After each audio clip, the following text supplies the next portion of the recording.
stratégie de développement, une stratégie basée sur les réparations.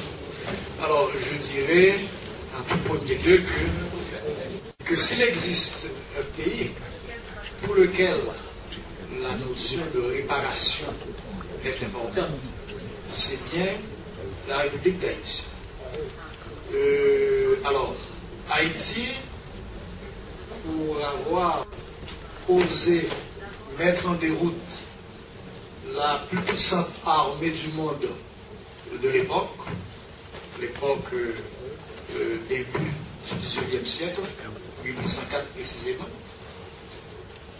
pour avoir osé s'en prendre à l'ordre mondial de l'époque, l'ordre colonial, esclavagiste, raciste de l'époque, et pour avoir osé montrer le chemin de la liberté à d'autres peuples, à d'autres pays, sur beaucoup de continents.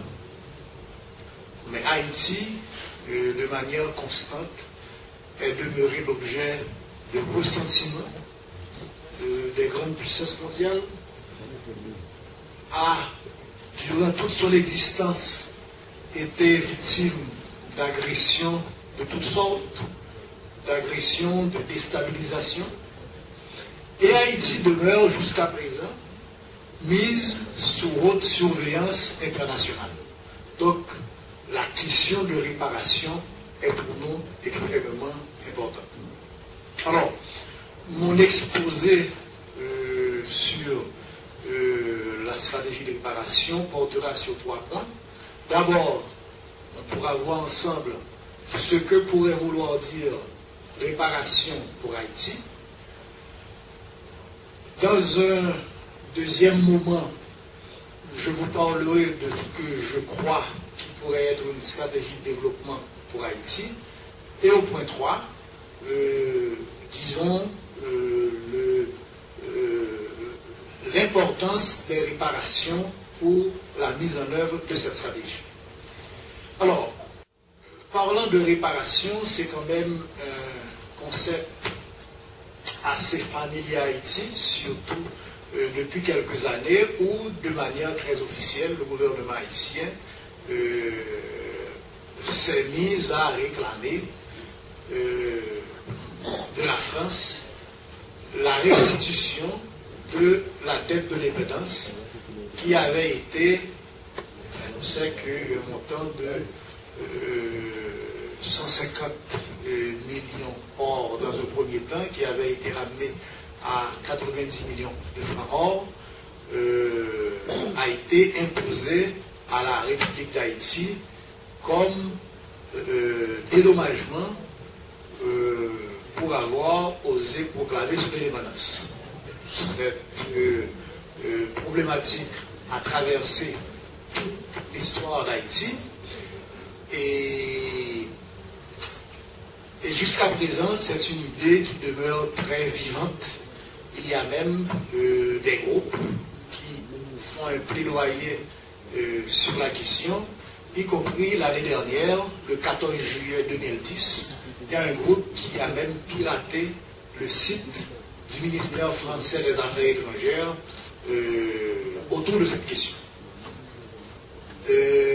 Alors, il y a même des calculs qui ont été faits.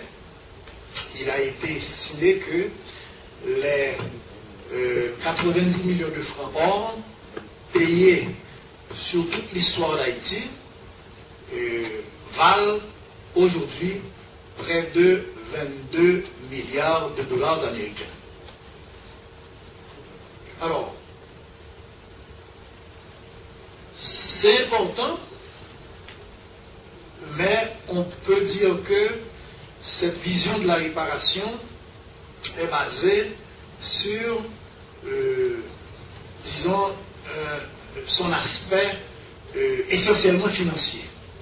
C'est important que cette restitution soit faite, mais il faut quand même se rappeler que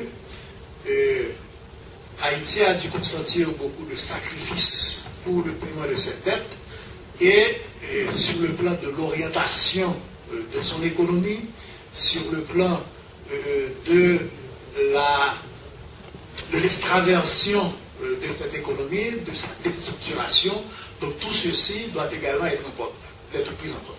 Alors, si on considère encore l'aspect financier, il n'y a pas que la France. Il y a eu d'abord, avant la France, de 1492 à 1625 et plus, la colonisation espagnole. La colonisation espagnole qui a commencé le cycle d'extraversion et qui s'est soldée, pour ne dire que cela, par le pillage, le saccage de l'essentiel des mines d'or qu'il y avait dans le République d'Haïti. Ceci aussi devrait faire l'objet de réparation. Il y a eu également, sur le plan encore financier, il y a eu l'occupation américaine d'Haïti de 1915 à 1934. Il y a eu encore l'exploitation éhontée de la force de travail haïtienne, des ressources haïtiennes. Voyez-vous, je n'ai pas parlé de la France. Saint-Domingue était quand même la colonie la plus prospère de la couronne française, et tout ceci pourrait faire l'objet d'estimation et de réparation financière à faire par rapport à Haïti. Alors, je parlais de l'occupation américaine. On devrait parler également de beaucoup d'autres interventions étrangères, des canonnières de l'Espagne, de l'Allemagne et de la France aussi, pendant la période de l'indépendance, sont venus en Haïti réclamer de l'argent pour des raisons les unes plus farfelues que les autres, et tout ceci devrait faire l'objet de réparations financières, il ne faut pas les oublier. Alors, je disais que nous ne devons pas considérer la question des réparations seulement sous son aspect financier, parce qu'il y a toute la réorientation de nos économies, toute l'extraversion de nos économies que ça a causé, toute la dépendance, aussi les rapports de domination entre cultures, des rapports de domination entre races, entre religions. Il y a toute la déshumanisation que cette colonisation a impliquée, et toutes les inégalités sociales que nous connaissons dans nos sociétés. Je pense que une stratégie basée sur la réparation ne devrait pas s'en tenir à la question financière, mais devrait revoir, devrait réhabiliter nos sociétés. Alors, cela dit, je pense que nous pouvons passer à la deuxième partie. Il y a beaucoup de points que je ne développe pas. Alors, parlant de stratégie de développement pour Haïti, je vais me référer à un moment précis de notre histoire, un moment très, très récent, qui, justement, parce que c'est le moment justement d'après la chute de la dictature des Duvalier, où il y a eu, dans notre pays, un vaste mouvement démocratique et populaire, parce qu'on voulait justement en finir avec cette situation à la fois politique, économique, sociale, culturelle, dans laquelle nous nous trouvions. Et le leitmotiv de l'époque était qu'il fallait changer l'État. Qu'il fallait changer l'État parce qu'il fallait passer d'un État excluant, d'un État que l'on disait parasite, à un État plus participatif, plus au service de la nation. Alors, dans ce mouvement démocratique et populaire, il y avait tout un projet de société qui abordait non seulement la question politique, mais également des questions sociales, des questions culturelles, des questions économiques. Et il a été élaboré à cette époque un véritable projet de société.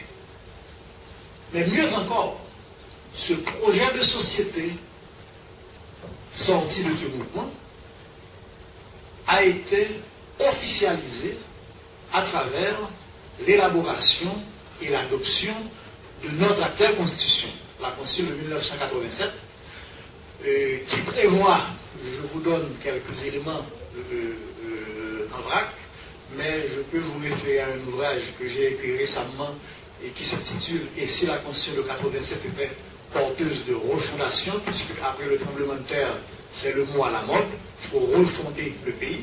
Donc, dans cette Constitution, il est prévu, par exemple, sur le plan économique, la mise sur pied d'une véritable réforme agraire.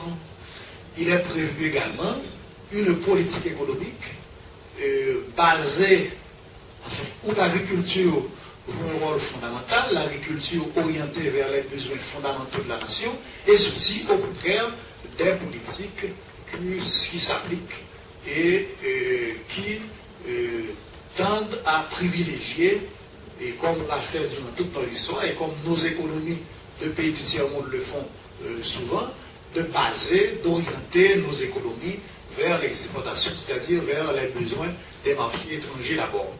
Cette suite de politique économique qui prévoit la promotion et la protection de la production nationale, non seulement de l'agriculture, mais également de l'industrie manufacturière, qui devrait également être orientée vers les besoins nationaux, mais également se développer à partir essentiellement des ressources nationales dans le cadre d'une grande solidarité entre toutes les composantes du corps économique.